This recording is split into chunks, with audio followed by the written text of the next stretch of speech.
दोस्तों, मैं हूं अनीता और आप सबका एक बार फिर से स्वागत है। तो आज की वीडियो में हम जानने वाले हैं कि अगर पैसा है वो पानी की तरह हाथ से निकल जाता है तो हमें कौन से वास्तुशास्त्र के उपाय हैं वो अपनाने चाहिए। हमें छोटे छोटे से उपाय हैं, उनको घर में अपने दैनिक जीवन में अपनाने से हमारे जीवन में सुख समृद्धि है वो बनी रहती है और जो पैसा आता है वो भी घर में स्थायी रूप से टिकता है। तो चलिए जानते हैं ऐसे छोटे छोटे से उपाय। घर में सुख शांति समृद्धि और खुशहाली बनाए रखने के लिए कुछ खास बातों का पालन करना जरूरी होता है। हिंदू धर्म में इन नियमों को वास्तु नियम के तौर से जाना जाता है। पुराने समय में इन बातों का खास ख्याल रखा जाता था। वास्तु से जुड़ी बातों में धर्म और शास्त्रों की बातों को भी शामिल किया जाता है। तो दोस्तों, आपने अपने आसपास कई लोगों को देखा होगा जो दिन रात कड़ी मेहनत करने के बावजूद भी आर्थिक तंगी है वो बनी रहती है। पैसों का आगमन तो होता है लेकिन टिकता नहीं है। इसके लिए वे तमाम तरह के उपाय करते हैं लेकिन स्थिति जस की तस है वो नहीं होती है। ज्योतिष शास्त्र और वास्तुशास्त्र में इस समस्या को दूर करने के बहुत से उपाय बताए गए हैं। आज हम आपको वास्तु और ज्योतिष के अनुसार उपायों को बताने जा रहे हैं जिनको अपनाकर आप आर्थिक तंगी को दूर कर सकते हैं। लेकिन उससे पहले अगर आप भी चाहते हैं कि माता लक्ष्मी का आशीर्वाद आप पर सदैव बना रहे तो इस वीडियो को लाइक करके और चैनल को सब्सक्राइब अवश्य कर लें और कमेंट बॉक्स में जय माता लक्ष्मी ज़रूर से लिख दें। तो चलिए जानते हैं। नंबर 1 पर है कि उत्तर दिशा में फाउंटेन रखना आर्थिक रूप से लाभकारी होता है। घर के द्वार के सामने दूसरा द्वार है वो नहीं बनाना चाहिए, इसे बनाने से बचना चाहिए। इससे धन संचय है वो नहीं होता है। नंबर 2, सबसे पहले तो अगर घर या दुकान में हमेशा मकड़ी के जाले लगे रहते हैं तो उन्हें तुरंत हटा देना चाहिए। आगे से साफ सफाई का पूरा ध्यान है वो रखना चाहिए। नंबर 3 है, साथ ही अगर घर या दुकान की दीवारों पर निशान पड़ गए हैं, दरारें पड़ गई है, पपड़ी उतरने लगी है तो उसे जल्द ही ठीक करवा लें। इससे आपके धन से जुड़ी परेशानियां हैं वो हो सकती हैं। नंबर 4 है, घर और दुकान में लगे पौधों पर अगर सूखी पत्तियां नज़र आए तो उन्हें तुरंत ही हटा देना चाहिए, वरना आपको आर्थिक समस्याओं का सामना है वो करना पड़ सकता है। नंबर 5, इसके अलावा घर या दुकान के आसपास कहीं चमगादड़ का डेरा हो तो यह बहुत ही अशुभ माना जाता है। यह खर्चे और स्वास्थ्य संबंधी समस्याओं का कारण बन सकता है। नंबर 6 है, वास्तुशास्त्र के अनुसार उत्तर पूर्व दिशा में धन का आगमन की दिशा होती है और अगर इस दिशा में भारी सामान रखा गया हो तो इस दिशा में बहुत गंदगी रहती हो तो आर्थिक परेशानियों का सामना करना पड़ता है। घर में धन आगमन की गति है वो धीमी हो जाती है। नंबर 7 है, उत्तर पूर्व दिशा में अगर हर समय अंधेरा रहता हो तो परिवार के सदस्यों के बीच मतभेद भी बढ़ सकता है, इसलिए इस दिशा में हमेशा उजाला होना चाहिए। नंबर 8 है, ऐसे ही दक्षिण दिशा यम की दिशा मानी जाती है। इस दिशा में दरवाजा या तिजोरी रखना पैसों को आयु की हानि होती है, पैसों और व्यक्ति की आयु में हानि होती है। नंबर 9, वास्तुशास्त्र में कहा गया है कि पूजा घर में कमलगट्टे की माला रखने से धन की दुर्बलता है वो दूर होती है, धन की कमी दूर होती है और माँ लक्ष्मी का आशीर्वाद घर के सदस्यों पर बना रहता है।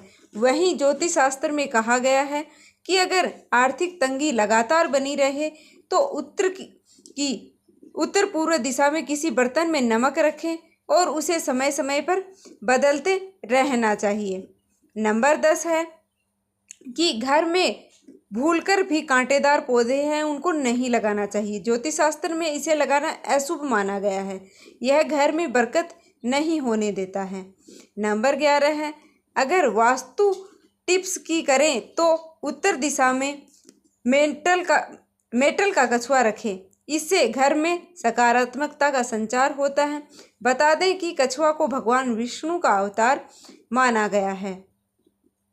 नंबर 12 है कि बहुत से लोगों को अपने पर्स में ढेर सारे पुराने बिल, गैर ज़रूरी कागजात या तमाम तरह के सामान आदि रखने की आदत होती है।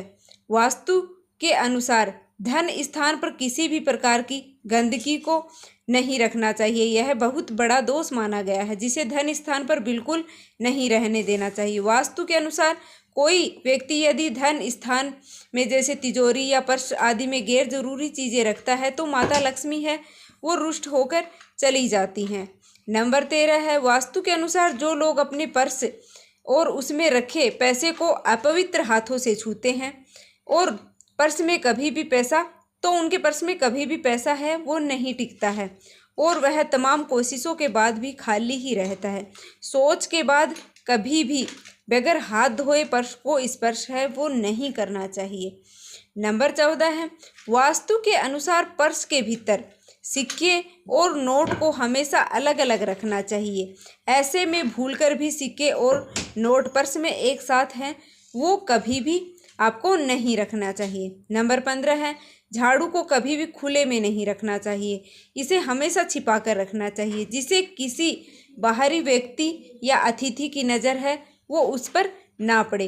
नंबर 16 है, वास्तु के अनुसार पर्स में कभी भी फटे हुए नोट, नुकीली और धारदार चीज़ है वो हैंड वॉश, पेपर, सोप आदि है वो नहीं रखने चाहिए। वास्तु के अनुसार ये चीज़ें हैं वो नेगेटिव एनर्जी पैदा करती हैं, जिसे धन का आगमन रुक जाता है और उसे धन हानि का सामना है वो आपको करना पड़ सकता है।